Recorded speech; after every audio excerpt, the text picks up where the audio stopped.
ئەو شوێنانی کە مەترسی هەیە بەحقیقەت شوێنەکانە کە تازە دروست کراوە دوای 2023.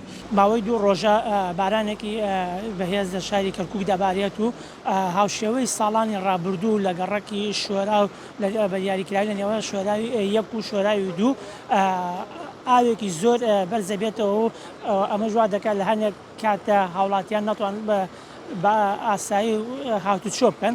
لە ئێستادا تیمەکان سەرقاڵی کردنەوەی ئاوەڕۆکانن بەڕێوبەری ئاوەڕۆی کەرکووک لێرێ ئەمە بسمە لای بەڕێوبەری ئاوەڕۆی کەرکووک و چەند زانیارێکی لەگەن تیمەکانیان گەشتن بە شۆ سەرقاڵی چین. ئەم کاتت باش باش ئێوە لە کێوە تیمەکانتان بەڵاو کوردیەوە؟ بەڵێ بەحقیقەت ئێمە پێش لە دوێنێەوە کە باران دەستی پێ کردووە تیمەکانمان بڵاو بوونەتەوە لە ناو شاری کەرکووک بۆ ئەوەی چارەسەری هەر ئەگەرێک هەر کێشەیە بکرێت پێیان بکرێت چارەسەرەکەی بکەن. باران بارینەکە لە ڕۆژی یەکشەمەوە دەستی پێ کردووە. ڕێژەی بارانبارین ئەمڕۆ ماشاڵڵا زۆر بوو، نزیکەی 41 ملیم باری بە معدل لە ناو شاری کەرکووک و لە سەندەری شارەکە تاکو ئێستا 52 ملیم زیاتر باریوە. ئەوەی هەیە ئێستاکە لە ئێمە لە گەڕێکی شۆراوین ئەم منتقەیە کە ئەیبینن تۆ ئاو بەرز بووەتەوە.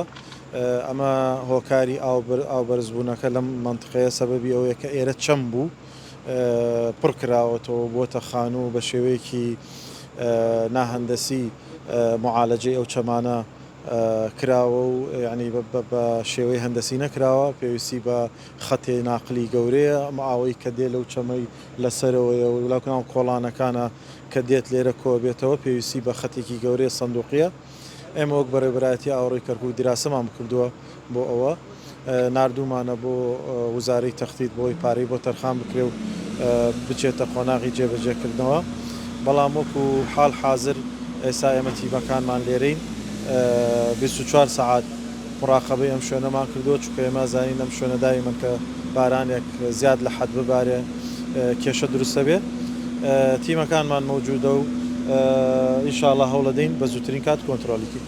ئەوسەمە بسەریەوە بکەم تیمەکانتان لە چەند شوێن بە دیاریکراوی بەڵاو پێکردەوە ئەو شوێنانە مەترسی هەیە بۆ بەرزبوونەوەی ئاو؟ ئێمە ئەو شوێنانی کە مەترسی هەیە بەحقیقەت شوێنەکانە کە تازە دروست کراوە دوای 2023 وەکو شۆرا وەکو ئەم گەڕەکە وەکو پەنجعەلی هەندێک شوێنمان هەیە لە پەنجعەلی ئەویش عینی هۆکارە چەم پڕ کراوەتەوە.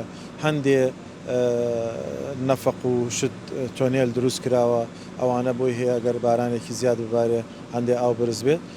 تیمەکانمان لە حدودی ئیداری کەرکووک لە هەمووی بڵاو کراتەوە لە قەزا و ناحیەکان لە هەمان کاتە ناو کەرکووک ئێستا حاڵ حازر 12 تیمان هەیە بڵاو بوونەتەوە ناو شار. طبعاً بەدەر لە تیمی خۆمان ئێمە لجنەیەک هەیە لجنەی ئەزەمات محافزی کەرکووک خۆی ڕئیسی ئەو لجنەیە هەموو دایرەکان و بەڕێوەبەرایەتەکانی ناو شاری کەرکووک بە دیفاع مەدەنی و شارەوانی سەرچاوی ئەوەکان هەموو دایرەکانی تایە داوامان کردووە هەموو ئەو دەوارانە ئالیات و جوهدی بەشەری خۆیان بکەنە ئامادەباشی و بڵاوی پێ بکەنەوە بۆی هاوکاری ئێمە ببن بۆ کۆنتترۆلکردنی ئەم کێشانە.